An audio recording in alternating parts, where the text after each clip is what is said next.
નમસ્કાર વાલા વિદ્યાર્થી મિત્રો, કેમ છો? આજે આપણે જોવાના છીએ વાર્ષિક પરીક્ષા અપેક્ષિત ધોરણ 10 વિષય વિજ્ઞાન વિભાગની પ્રકરણ નંબર 10 ફ્રી PDF મેળવવા માટે અત્યારે જ કોમેન્ટ કરો અને આપણા વોટ્સઅપ ગ્રુપમાં જોડાઈ જાઓ, બરાબર? તો ચાલો આપણે વાર્ષિક પરીક્ષા અપેક્ષિત 2026 જે 2025-26ની જે છે તમારે એમાં આપણે વિભાગની ચેપ્ટર નંબર 10 જોઈએ. વિડીયોને લાઈક છે અને સબસ્ક્રાઈબ કરવાનું ભૂલતા નહીં. તો ચાલો આપણે આનું સંપૂર્ણ સોલ્યુશન જોઈએ. પ્રકરણ નંબર 10 માનવ આંખ અને રંગબેરંગી દુનિયા. પહેલો પ્રશ્ન છે વિદ્યાર્થી મિત્રો, પ્રકાશનું વિભાજન એટલે શું? પ્રિઝમ વડે પ્રકાશનું વિભાજનની ઘટનાની આકૃતિ દોરી વર્ણવ. અહીંયા તમને આકૃતિ આપેલી છે, બરાબર? એ તમારે વર્ણવવાની રહેશે વિદ્યાર્થી મિત્રો, બરાબર? તો અહીં છે સૂર્યના શ્વેત પ્રકાશના પ્રિઝમ. અહીંયા તમારે યાદ રાખવાનું છે કે અહીંયા આટલેથી આપાત થાય છે તો એ વિદ્યાર્થી મિત્રો વાંકા વળે છે અને વાંકા વળીને 7 રંગમાં ફેલાય છે, જેને કહે છે જાને વાલે પીના લા. અહીંયા જોઈ શકો છો જાને વાલી પીના રા, બરાબર? તો અહીં તેને કહે છે વિદ્યાર્થી મિત્રો શ્વેત પ્રકાશનો વર્ણપટ. અને આને વિદ્યાર્થી મિત્રો શ્વેત પ્રકાશનું કિરણપુંજ કહે છે. અને આ જે ત્રિકોણ છે વિદ્યાર્થી મિત્રો એ ત્રિકોણ નથી, પરંતુ એ કાચનો એક પ્રિઝમ છે, બરાબર? અહીંયા તમને પૂછેલું છે પૂછેલું નથી, અહીંયા ઉત્તર આપેલું છે સૂર્યના શ્વેત પ્રકાશના કિરણને પ્રિઝમની એક બાજુ પર પડવા દેવામાં આવે છે ત્યારે તે પ્રિઝમમાંથી પસાર થઈ પ્રિઝમની બીજી બાજુ બહાર નીકળે છે. આ વખતે તે 7 રંગોમાં વિભાજિત થાય છે. આથી આપને તેને પડદા પર ઝીલતા 7 રંગોવાળો પટ્ટો જોવા મળે છે. પડદા પર રંગોનો ક્રમ નીચેથી જોતા જાંબલી, નીલો અને વાદળી, લીલો, પીળો, નારંગી અને રાતો જોવા મળે છે. આને શ્વેત પ્રકાશનું વિભાજન કહે છે. અહીંયા વિભાજન થવાનું કારણ અહીંયા આપેલું છે, બરાબર? તો શ્વેત પ્રકાશ 7 રંગનો બનેલો છે. શ્વેત પ્રકાશ જુદા જુદા રંગોની તરંગ લંબાઈ જુદી જુદી છે. તે હવામાં અને તે શૂન્ય અવકાશમાં સમાન ઝડપથી ગતિ કરે છે. કાચના પ્રિઝમમાં જુદી જુદી ઝડપે ગતિ કરે છે. જાંબલી રંગ માટે કાચના પ્રિઝમના દ્રવ્યનો વક્રીભવનાંક રાતા રંગની સાપેક્ષે વધુ હોય છે. આથી જાંબલી રંગ પ્રકાશમાં સૌથી ઓછો આંકો વળે છે અને રાતો રંગ પ્રકાશનો સૌથી વધુ આંકો વળે છે. જાંબલી રંગ પ્રકાશનું વિચલન સૌથી વધારે અને રાતા રંગના પ્રકાશનું વિચલન સૌથી ઓછું થાય છે. આથી પડદા પર જાંબલી રંગનો પટ્ટો સૌથી નીચે અને રાતા રંગનો પટ્ટો સૌથી ઉપર હોય છે. તેથી શ્વેત પ્રકાશ 7 રંગોમાં વિભાજન થાય છે અને જુદી જુદી દિશામાં પ્રિઝમમાંથી બહાર નીકળે છે.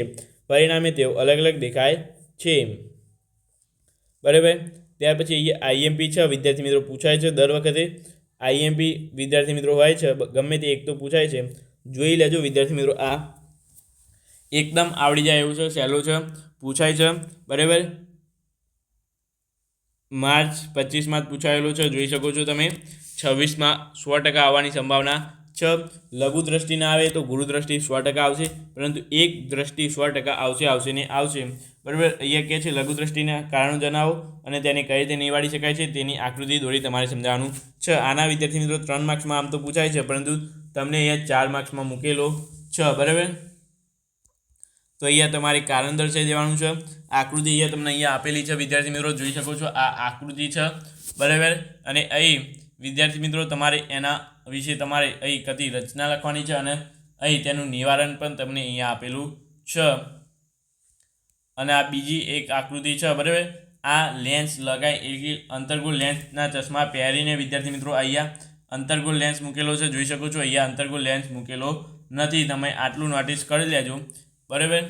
એ જોઈ લેજો તમે. ત્યાર પછી તમારે અહીં આ ત્રીજો પ્રશ્ન પણ એટલો બધો IMP છે નહીં, પરંતુ ક્યાંક પૂછાઈ જાય છે. અહીંયા જોઈ શકો છો જુલાઈ 23માં પૂછાયેલો છે પ્રશ્ન, બરાબર? તો ખાસ કરીને જોઈ લેવાનું છે. ખાલી એટલું બધું તમારે આમાં ડીપમાં ઉતરવાની જરૂર નથી, ઉપરથી નજર મારી લેવાની છે, આવડે એવું, બરાબર? તો અહીંયા તમે આ પ્રશ્ન જોઈ લેજો. ચોથો ક્વેશ્ચન છે માર્ચ 24માં પૂછાયેલો છે વિદ્યાર્થી મિત્રો, બરાબર? પરંતુ અહીં આને એટલી બધી તમે સનાનો વિદ્યાર્થી મિત્રો આવડી જાય એવું જ છે, બરાબર? પરંતુ તમારે આને એટલું બધું લેવાનું નથી, બરાબર? કારણ કે પૂછાય એવું લાગતું નથી. તો પણ એકવાર તમે નજર મારી લેજો, આવડી જાય એવો જ છે વિદ્યાર્થી મિત્રો, બરાબર? તૈયાર કરી નાખજો. હા, વાતાવરણનું વક્રીભવન એટલે શું પિક્સમાં સમજાવો. વિદ્યાર્થી મિત્રો આઈએમપી છે પૃથ્વીના વાતાવરણમાંથી પસાર થતા પ્રકાશના વાંકા વળવાની ઘટનાને વાતાવરણીય કહે છે. 6 વર્ષથી વિદ્યાર્થી મિત્રો આઈએમપી આપીએ છીએ અને આ જ પ્રશ્ન આપતા નથી. દર વખતે આને કોમન આપણે કાઢી લઈએ છીએ, બરાબર. પરંતુ વિદ્યાર્થી મિત્રો 6 વર્ષથી પ્રશ્ન આ પૂછાયેલો નથી. આ વખતે પૂછાઈ જાય એની સંભાવના 99.99% છે, બરાબર. તો ખાસ કરીને આ પ્રશ્ન તૈયાર કરી લેજો. એટલા માટે જ ચલાવું છું તમારા માટે જ.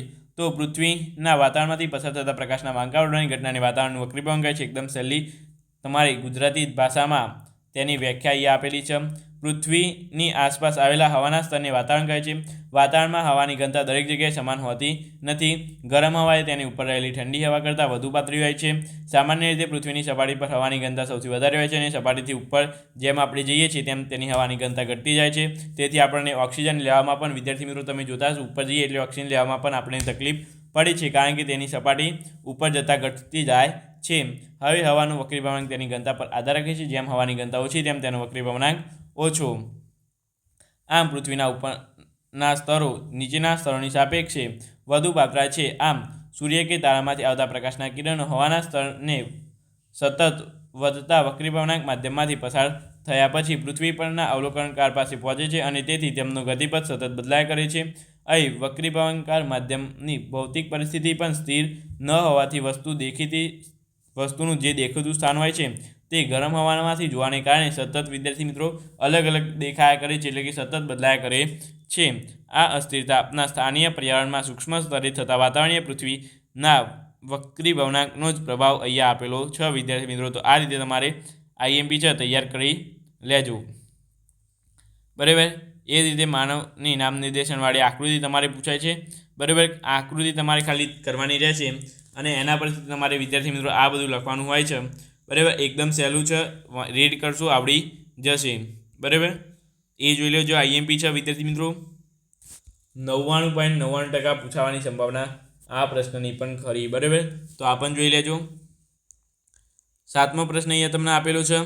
આ પણ તમારે દર વર્ષે આવે છે, બરાબર. 2-3 માર્ક્સમાં, એટલે કે વિદ્યાર્થી મિત્રો પરીક્ષામાં નથી આવતું, પરંતુ જે મેગા એકમ કસોટી હોય છે એમાં આવે છે, બરાબર. મેગા ટેસ્ટ હોય તમારે એમાં એકમ કસોટીમાં આવે છે, વિદ્યાર્થી મિત્રો. તો આ પણ તમારે ખાસ કરીને જોઈ લેવાનું રહેશે. તારાઓ ટમ કરે છે એ બધા, વિદ્યાર્થી મિત્રો, આવે છે, પરંતુ એટલું બધું તમારે આનું મહત્ત્વ નથી.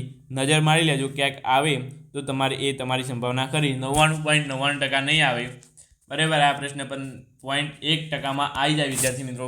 તો એ તમારે જોઈ લેવાનું રહેશે. તૈયાર કરી દેજો. એકદમ સહેલું છે અને આઈએમપી છે. પછી છે અહીંયા વહેલો સૂર્યોદય અને મોડું સૂર્યોદય થવાનું કારણ તમારે અહીંયા જણાવવાનું છે, બરાબર. તો એ તમારે જોઈ લેવાનું રહેશે. 10મો છે તમારે આઈએમપી છે. આ પ્રશ્ન તૈયાર કરી દેજો. એકદમ આઈએમપી પૂછાય છે અને પૂછાશે, બરાબર. સ્ક્રીનશોટ પાડી લેજો, વિદ્યાર્થી મિત્રો. ચેપ્ટર નંબર 12નું તમારે આઈએમપી જોઈતું હોય, એટલે કે એનું આ જોઈતું હોય અપેક્ષિત સોલ્યુશન, તો એ તમે નીચે કોમેન્ટ કરો. આપણે એનું પણ લાવી દઈશું જલ્દીથી. વિડીયો ગમે હોય વિદ્યાર્થી મિત્રો તો લાઇક છે અને સબસ્ક્રાઈબ કરો. આપણે મળીશું નવા વિડીયો સાથે. Thank you so much. Video જોવા બદલ તમારો ખૂબ ખૂબ આભાર.